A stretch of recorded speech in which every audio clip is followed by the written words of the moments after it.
লিখিবলৈ তাত বাবা আগৰ পাৰ্কো পাইনবিলাক তেনেকৈ পেলোৱা নাই আগৰ পাৰ্ক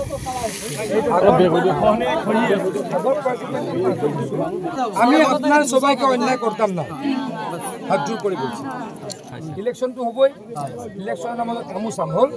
আৰু এইটো কাৰ বেটাৰ দিন চলি আছে এইটোতো হিমন্ত বিশ্ব শৰ্মা আৰু আমি আছো এতিয়া 8 কোটি টকা 4 লাখ কৰিব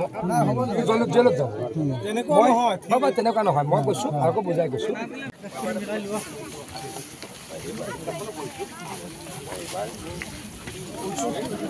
ভোট দিয়ে কিয় দিছো মানুহখিনি বচাব লাগে হয়নে তাৰপিছত ভোট দিলে মন বেয়া লাগিব নালাগে কংগ্ৰেছে পালে 1.5 লাখ আমি পালো 45,000 হয়নে কিলোমিটাৰত খুব ভালকে পাৰ্কো পাইনৰ ফেন্সিং দিয়াৰ কাৰণে চেংচন দিয়ে থৈছোঁ আৰু পূজাৰ পাছতে অলৰেডি আমি কাম এলট কৰিলোঁ ঠিকাদাৰে পালে ঠিকাদাৰে চাইটো লৈছে খুব ভালদৰে এনেই পেলাই থোৱা পাৰ্কো পাইন নহয় প্ৰায় 35খন স্কিন হ'ব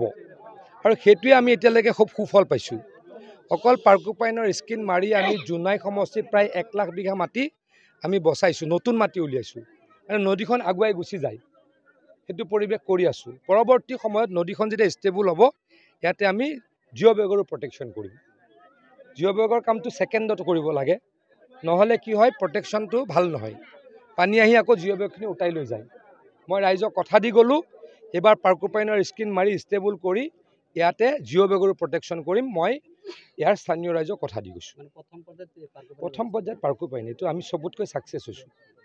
আপোনালোকে যদি মোৰ লগতো যায় এতিয়া জোনাইত গৈ দেখিব ক'লো 1 লাখ বিঘা মাননীয় মুখ্যমন্ত্ৰী ডাঙৰীয়াইও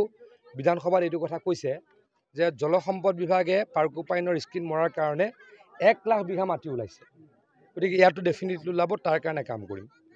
আকৌ প্ৰতিশ্ৰুতি দিছোঁ প্ৰথমে পাৰ্কো পাইনৰ কামখিনি কৰি লওঁ ইমিডিয়েটলি জিঅ' বেগৰ প্ৰটেকশ্যন কৰিম কংগ্ৰেছেতো এনেকৈয়ে কৰে আৰু কংগ্ৰেছে কাম বন নকৰে কংগ্ৰেছকে আপোনালোকেতো ভোট দি থাকে দেখোন এইবাৰৰ পৰা নিদিব আমি আৰু কাম কৰিম